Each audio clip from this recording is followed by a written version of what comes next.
দোল পূর্ণিমা তিথিতে বাড়ির সদর দরজায় বেঁধে দিন এই একটি জিনিস। অর্থ আসবে চুম্বকের মতো, ঘরের সমস্ত বাস্তু দোষ দূর হবে। মা লক্ষ্মীর আশীর্বাদে দোল পূর্ণিমা আপনার জীবনে অনেক সুখ, শান্তি এবং সমৃদ্ধি নিয়ে আসবে। নতুন বছর অত্যন্ত ভালো কাটবে। নমস্কার বন্ধুরা, আমি সুচরিতা, সবাইকে স্বাগত জানাচ্ছি কিপ গ্রুমিং চ্যানেলে। বন্ধুরা, আশা করছি ঈশ্বরের আশীর্বাদে প্রত্যেকেই ভালো আছেন এবং সুস্থ আছেন। আর হাতে গোনা কয়েকদিন বাকি, সামনেই আসতে চলেছে দোল পূর্ণিমা বা দোল যাত্রা। হিন্দু বর্ষ পঞ্জিকার সব শেষের উৎসব হচ্ছে দোল উৎসব। এই দিনটির জন্য আমরা প্রায় প্রত্যেকেই অপেক্ষা করে থাকি। দোল পূর্ণিমা আমাদের জীবনে অনেক রং ও আনন্দ নিয়ে আসে। আমরা প্রত্যেকেই এই দিন রং খেলি। যারা বাড়ির গুরুজনরা আছেন তাদের পায়ে আমরা আবির দিই। বাড়ির যারা ছোটরা আছেন তাদের সবার সাথে বাড়ির সমস্ত সদস্যদের আমরা রং খেলি, কারণ এই রং আমাদের জীবনে নতুন আলোর উচ্ছ্বাস নিয়ে আসে। এই বিশেষ তিথিতে প্রায় প্রত্যেক গৃহস্থ বাড়িতেই মা লক্ষ্মীর পূজা হয়ে থাকে। অনেক বাড়িতে সত্যনারায়ণ পুজো হয়। যাদের বাড়িতে রাধাকৃষ্ণের বিগ্রহ প্রতিষ্ঠিত আছেন তারা অবশ্যই দোল যাত্রা করে থাকে। আজকের ভিডিওটিতে আমি আপনাদের সঙ্গে শেয়ার করব পূজা অর্চনার সাথে সাথে দোল পূর্ণিমার এই বিশেষ দিনটিতে আপনার বাড়ির সদর দরজা বা মুখ্য দরজায় কোন জিনিসটি বেঁধে দিলে মা লক্ষ্মী আপনার ঘরে স্থিত হবেন এবং আপনার বাড়ির থেকে সমস্ত রকম রোগ, জ্বালা, যন্ত্রণা এবং বাস্তু দোষ দূর হবে। তাই আমার সকল দর্শক বন্ধুদের অনুরোধ করব যে ভিডিওটি একদমই স্কিপ না করে সম্পূর্ণ দেখবেন এবং দেখার পর যদি ভালো লাগে তাহলে অবশ্যই কিন্তু একটি লাইক করবেন, কমেন্টসে লিখবেন জয় মা লক্ষ্মীর জয়, এবং বন্ধুরা অবশ্যই ভিডিওটি শেয়ার করবেন আপনাদের নিকট আত্মীয় স্বজন এবং বন্ধু বান্ধবদের সাথে। চলুন বন্ধুরা, আপনাদের জানিয়ে দিই দোল পূর্ণিমার পূর্ণাঙ্গ সময়সূচি। এই বছর দোল পূর্ণিমা পড়েছে বাংলার 29শে ফাল্গুন 1431, ইংরাজি 14ই মার্চ 2025 শুক্রবার দিন। তবে পূর্ণিমা তিথি কিন্তু লাগছে পূর্ব দিন অর্থাৎ বৃহস্পতিবার সকাল 10:24 থেকে, এবং পূর্ণিমা তিথি থাকবে শুক্রবার সকাল 11:35 পর্যন্ত। বন্ধুরা, এই উপায়টি আপনারা বৃহস্পতিবার অথবা শুক্রবার যে কোনো একদিন করতে পারেন, তবে জোগাড় করে নেবেন আগের দিন। এর জন্য আমাদের লাগবে হলুদ রঙের কড়ি, যেটি দশকর্মার দোকানেই পাওয়া যায়।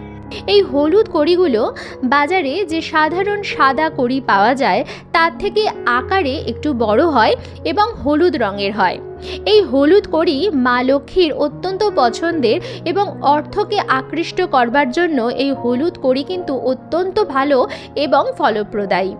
যদি আপনাদের কোথাও আপনারা হলুদ কড়ি না পান তাহলে আপনি সাদা কড়ি নিয়ে নেবেন। সেটাকে কিভাবে হলুদ বানাবেন সেটা আমি আপনাদের বলে দেব। এই হলুদ কড়িগুলো বাজার থেকে নিয়ে আসবেন আপনারা আগের দিন, কারণ আগের দিনে যে রাতটি পেয়েছে সেটি হচ্ছে পূর্ণিমা রাত। যদিও উদয়া তিথিকে মান্যতা দিয়ে 14ই মার্চ তারিখে দোল উৎসব পালন করা হবে বা দোল পূর্ণিমা পালন করা হবে, তবে যারা পূর্ণিমা নিশি পালন করেন তারা কিন্তু আগের দিনই করবেন। এবং এই কড়িগুলো আপনারা বাজার থেকে আগের দিনই নিয়ে আসবেন। এবং বাজার থেকে নিয়ে আসা হলুদ কড়িগুলো যেহেতু তাতে প্রচুর মানুষের হাত পড়ে, তাই ভালোভাবে পরিষ্কার জল দিয়ে ধুয়ে গঙ্গা জল দিয়ে অবশ্যই শুদ্ধ করে নেবেন। সন্ধেবেলা আপনারা ঠাকুর ঘরে যখন নিত্য সন্ধ্যা দিতে ঢুকবেন তখন ঠাকুরের বাসন থেকে একটি পাথরের বাটি নিয়ে নেবেন। যদি পাথরের বাটি হয় তাহলেই কিন্তু সব থেকে ভালো হবে। সেই পাথরের বাটিটি আপনারা সামান্য কাঁচা দুধ দিয়ে পূর্ণ করবেন এবং তারপর সেই হলুদ কড়িগুলো সেই কাঁচা দুধের মধ্যে দিয়ে দেবেন। আপনারা সর্বদাই বিজোড় সংখ্যক হলুদ কড়ি নেওয়ার চেষ্টা করবেন, অর্থাৎ 3টি অথবা 5টি অথবা 7টি এরকম বিজোড় সংখ্যক হলুদ কড়ি নিয়ে আসবেন এবং আপনারা পাথরের বাটিটির মধ্যে কাঁচা দুধ দিয়ে পূর্ণ করে সেই হলুদ কড়িগুলো সেই পাথরের বাটিটির মধ্যে রেখে দেবেন। দেখবেন যেন হলুদ কড়িগুলো দুধের মধ্যে ডোবানো অবস্থায় থাকে। যদি আপনারা হলুদ কড়ি না পান তাহলে আপনি সাদা কড়ি নিয়ে নেবেন এবং সেই একই পদ্ধতি অবলম্বন করবেন। শুধুমাত্র যে দুধের মধ্যে আপনারা কড়িগুলো রাখবেন সেই দুধটির মধ্যে কাঁচা হলুদ আপনারা মিশিয়ে দেবেন, তাহলে সেই দুধটি হলুদ রঙের হয়ে যাবে এবং কড়িগুলোও সামান্য হলুদ রং ধারণ করবে। আশা করছি বন্ধুরা আমি বোঝাতে পেরেছি। এরপর সেই পাথরের বাটিটা আপনারা চাইলে ঠাকুর ঘরে রাখতে পারেন, ঠাকুরের সিংহাসনে, যদি সম্ভব হয় এমন জায়গায় রাখবেন যাতে সেখানে চাঁদের আলো পৌঁছায়। অর্থাৎ সেই পাথরের বাটিটি আপনারা আপনাদের বারান্দায় রাখতে পারেন, পূর্ব দিকের বারান্দায়, যদি সেখানে আপনার চাঁদের আলো এসে পৌঁছায়। যদি চাঁদের আলো সেই কাঁচা দুধের ওপর পড়ে তাহলে কিন্তু অত্যন্ত ভালো। তাই সেই পাথরের বাটিটা যদি ঠাকুর ঘরে আপনার চাঁদের আলো এসে পৌঁছায় তাহলে সেখানে রাখতে পারেন। আপনি চাইলে বারান্দাতেও রাখতে পারেন, যেখানে চাঁদের আলো এসে পৌঁছায়। পূর্ণিমার চাঁদের আলোর যে জ্যোৎস্না সেটি যেন আপনার সেই দুধটির মধ্যে এসে পৌঁছায়। পরের দিন সকালবেলা আপনার কাজ হবে, প্রথমত খুব সকাল সকাল ঘুম থেকে উঠবেন, কারণ দোল পূর্ণিমা তিথি একটি অত্যন্ত পবিত্র দিন। তাই এই দিন প্রত্যেক গৃহস্থ বাড়িতে খুব সকাল সকাল ঘুম থেকে ওঠা উচিত। এবং সকাল সকাল ঘুম থেকে উঠে প্রথমেই নিজের হাতের করতল দর্শন করবেন। এটি আপনি করবেন আপনার বিছানায় বসেই। করাগ্রে বসতে লক্ষ্মী, কর মধ্যে সরস্বতী, কর মূলে তু গোবিন্দ, প্রভাতে কর দর্শনম। আপনি বিছানায় বসেই নিজের হাতের করতল দর্শন করবেন এবং ইষ্ট দেবতাকে স্মরণ করে তারপরই মেঝেতে পা ফেলবেন। মেঝেতে পা দেওয়ার আগে ভূমি মাতাকে 3 বার নমস্কার করে নেবেন এবং তারপর পা ফেলবেন। সমস্ত বাসি কাজকর্ম সেরে ফেলবেন। দোল পূর্ণিমার দিনে ঘরদোর নোংরা রাখবেন না। মা লক্ষ্মী এমন কোনো ঘরে আসেন না বা অধিষ্ঠান করেন না যে ঘর পরিষ্কার পরিচ্ছন্ন নয়। তাই আপনার সকালের সর্বপ্রথম কাজ হবে আপনার ঘরটিকে একদম পরিষ্কার পরিচ্ছন্ন রাখা এবং ঘর পরিষ্কার পরিচ্ছন্ন করে নেবেন, মুখ্য দরজা পরিষ্কার রাখবেন, তারপর নিজের স্নান সেরে নেবেন। দেখুন বন্ধুরা, আমরা প্রত্যেকেই জানি যে পূর্ণিমা তিথিতে গঙ্গা স্নান করলে অধিক পুণ্য অর্জন হয়, গঙ্গা স্নানে সর্বপাপ ক্ষয় হয়, আর বিশেষ তিথিতে করলে আরও বেশি পুণ্য অর্জন হয়। তাই যদি সম্ভব হয় আপনি পবিত্র নদী বা গঙ্গাতে স্নান করতে পারেন। যদি সম্ভব না হয় বা নিকটবর্তী কোনো পবিত্র নদী না থাকে তাহলে আপনি বাড়িতেই স্নান করবেন এবং স্নানের পর অবশ্যই পরিষ্কার কাঁচা বা শুদ্ধ বস্ত্র পরে নিয়ে বস্ত্রে মাথায় গঙ্গা জলে ছিটা দিয়ে নেবেন, আপনার ঘরের সর্বত্র গঙ্গা জলে ছিটা দিয়ে নেবেন। এবং সবথেকে যেটা বাড়ির মুখ্য জায়গা সেটাকে আমি বলবো বাড়ির মুখ্য দরজা বা যেটিকে বলা হয় সদর দরজা। সেদিন কিন্তু সদর দরজায় 1 ঘটি জল অবশ্যই ঢালবেন।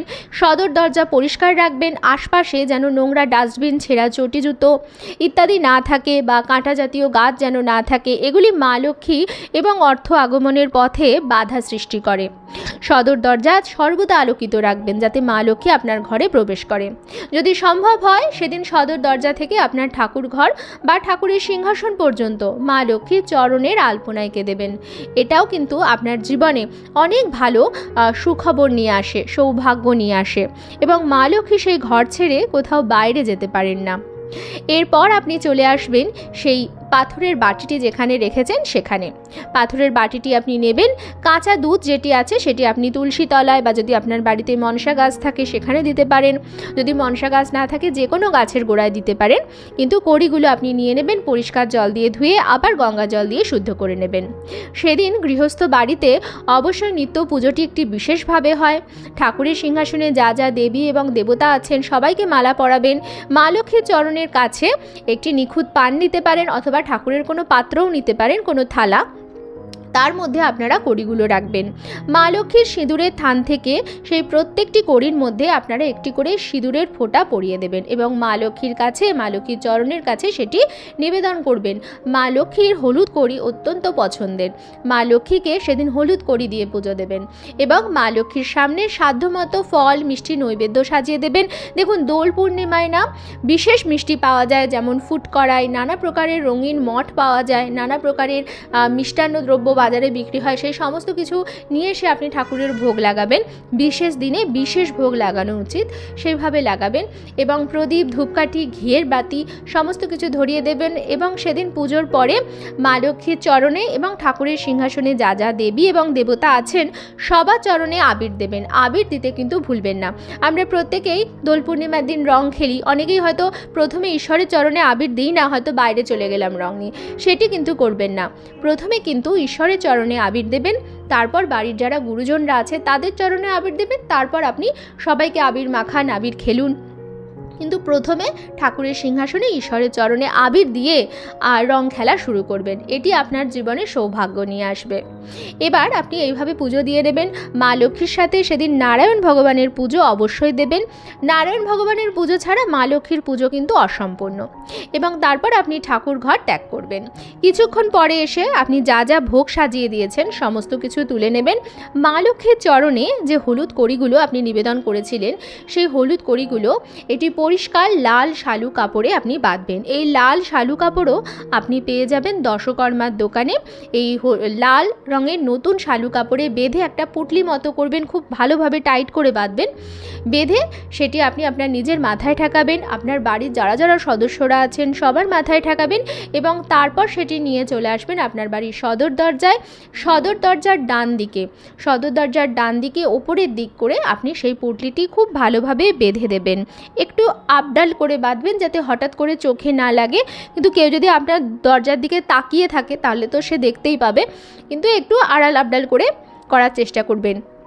এই জিনিসটি এত ভালো, এই জিনিসটি আপনার ঘরের বাস্তুকে সুরক্ষিত রাখে।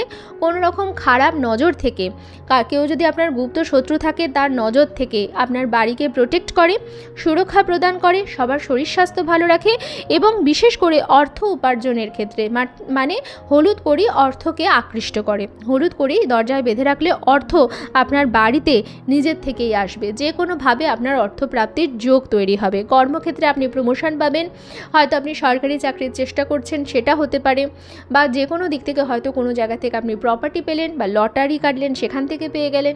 যেখান থেকেই হোক আপনার জীবনে কিন্তু অর্থ আসবে বা অর্থ আপনি যা উপার্জন করছেন সেটা আপনি আরও ভালোভাবে রাখতে পারবেন। অর্থাৎ আপনার বাড়ির প্রতি অর্থ আকৃষ্ট হবে, আপনার থেকে অর্থ ছেড়ে আপনাকে যাবে না। এই জিনিসটা হলুদ কড়ি কিন্তু করে। এবং দোল পূর্ণিমা তিথিতে এই কাজটি করার আগে দুটি সতর্কতা বলবো যেটা অবশ্যই পালন করবেন।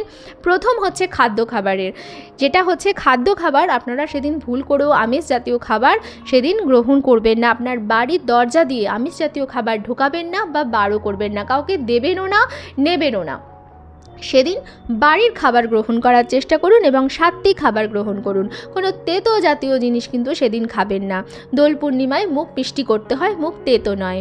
এবং বন্ধুরা, যদি আপনার বাড়ির দরজায় কেউ আসে আপনার কাছে কোনো সাহায্য প্রার্থনা করে, তাকে যথাসাধ্য সাহায্য করুন, অর্থ দিয়ে, খাদ্য দিয়ে, যেভাবে তিনি সাহায্য চাইছেন করার চেষ্টা করুন। দেখুন, পূর্ণিমা তিথিতে গঙ্গা স্নান এবং দান করলেও অধিক পুণ্য অর্জন হয়।